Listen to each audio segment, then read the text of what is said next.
तो जम्मू कश्मीर में परिसीमन पर बीजेपी समर्थन में है, तो वहीं तमाम विपक्षी दल इस पर असहमति जता रहे हैं। आखिर परिसीमन से जम्मू कश्मीर में किसे फायदा है और किसे नुकसान क्यों मचा है, इस पर घमासान देखिए।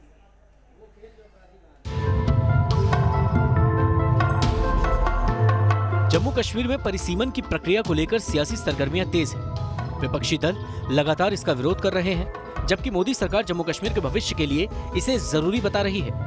सियासी जानकारों की माने तो परिसीमन से जम्मू कश्मीर में सत्ता और राजनीतिक समीकरण पूरी तरह बदल जाएंगे। दरअसल परिसीमन होने के बाद से कश्मीर घाटी और जम्मू के बीच राजनीतिक ताकत में बदलाव देखा जाएगा, जिसका सीधा असर विधानसभा में पड़ेगा। मतलब साफ है कि परिसीमन के बाद राज्य की सत्ता का नेतृत्व में भी परिवर्तन देखा जा सकेगा। जम्मू कश्मीर के लिए बने परिसीमन आयोग ने जम्मू में 6 और कश्मीर में 1 सीट बढ़ाने का प्रस्ताव दिया है। दिल्ली में एक बड़ी बैठक हुई और इस बैठक में फैसला किया गया कि कश्मीर में जो है 1 सीट बढ़ाया जाए और 1 सीट बढ़ाने के बाद जम्मू में 43 और कश्मीर में 47 सीटें हो जाएंगी। एसटी के लिए 9, एससी के लिए 60 सीटें रिजर्व रखी जाएंगी। वहीं पीओके के लिए 24 सीटें रिजर्व रखने का फैसला किया गया है। इस तरह से जम्मू कश्मीर विधानसभा की मौजूदा 83 सीटों को बढ़ाकर 90 करने का प्रस्ताव है। आयोग ने इस पर 31 दिसंबर यानी 2021 तक सुझाव मांगे हैं। पुनर्गठन अधिनियम लागू होने से पहले जम्मू कश्मीर राज्य विधानसभा में कुल 111 सीटें थी। इनमें से कश्मीर की 46, जम्मू की 37 और लद्दाख की 4 सीटें शामिल हैं। इसके अलावा पाकिस्तान अधिकृत कश्मीर पीओके की 24 सीटें जम्मू कश्मीर विधानसभा में आती हैं, लेकिन उनके लिए चुनाव नहीं होते हैं। अब चूंकि लद्दाख और जम्मू कश्मीर 2 केंद्र शासित प्रदेश बन चुके हैं, ऐसे में लद्दाख की 4 सीटें अलग हो चुकी हैं। लिहाजा जम्मू कश्मीर में अब 107 सीटें बची हैं। अब परिसीमन पूरा होने के बाद जम्मू कश्मीर में 7 सीटें अधिक बढ़ जाएंगी, जिसके बाद कुल सीटें 114 हो जाएंगी। यही वो 7 सीटें हैं जो जम्मू कश्मीर की सियासत में बड़ा बदलाव कर सकती हैं। परिसीमन के बाद जो 7 सीटें बढ़ेंगी वो जम्मू संभाग से जुड़ेंगे। ऐसे में जम्मू की कुल सीटें बढ़कर 43 हो जाएंगी। वहीं कश्मीर में 1 सीट बढ़कर 47 सीटें हो जाएंगी।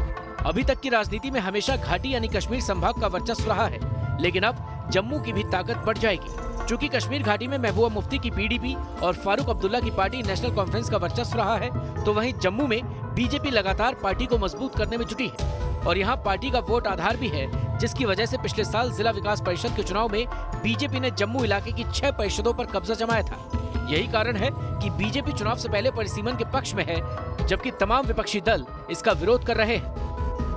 कुछ राजनीतिक दल, श्री उमर अब्दुल्ला हो, सुश्री महबूबा मुफ्ती हो या कांग्रेस के लोग हों, उनको हमेशा से ही सच्चाई और तथ्यों से वो दूर रहते हैं। आज अगर डिलिमिटेशन कमीशन ने, चुनाव आयोग ने सत्यों के आधार पर, तथ्यों के आधार पर, रियलिटीज, फैक्ट्स के आधार पर अगर डिलिमिटेशन ने अपनी रिपोर्ट तैयार की है, तो इन सभी नेताओं को तकलीफ नहीं होनी चाहिए।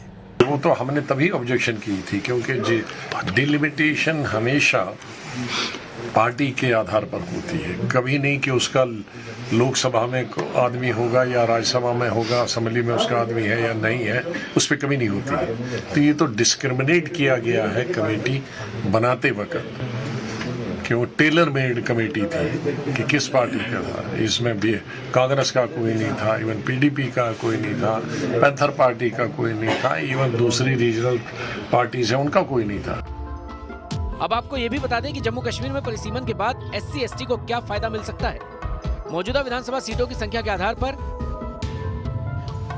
जम्मू कश्मीर की 83 सीटों में से 7 अनुसूचित जातियों के लिए आरक्षित हैं, जबकि अनुसूचित जनजातियों के लिए एक भी सीट आरक्षित नहीं है। ये सभी आरक्षित सीटें जम्मू संभाग में आती हैं। लेकिन अब परिसीमन के बाद अनुसूचित जनजातियों के लिए भी 11 सीटें आरक्षित होंगी, जो कि राज्य में एक बहुत बड़ा अहम बदलाव होगा। अनुसूचित जनजातियों के लिए आरक्षित ज्यादातर सीटें कश्मीर में होंगी। ऐसे में गुज्जर, बकरवाल, सिप्पी, गद्दी समुदाय के लोगों को इसका फायदा मिलेगा। राजौरी, पुंछ, रियासी, बनिहाल, कुलगाम, बारामूला, शोपियां, कुपवाड़ा, गांदरबल में जनजातीय समुदाय के लोग बड़ी संख्या में रहते हैं, लेकिन इनकी राजनीतिक भागीदारी 0 है। परिसीमन के बाद इन जातियों के लोगों को भी राज्य की सत्ता के साथ जुड़ने का मौका मिलेगा, जिससे जम्मू कश्मीर में एक नया राजनीतिक समीकरण देखने को मिल सकता है, जिसका सीधा फायदा बीजेपी को मिलेगा। ये भी एक अहम कारण है कि बीजेपी शुरुआत से ही परिसीमन के पक्ष में है, तो विपक्षी दल इसके विरोध में। Team news nation.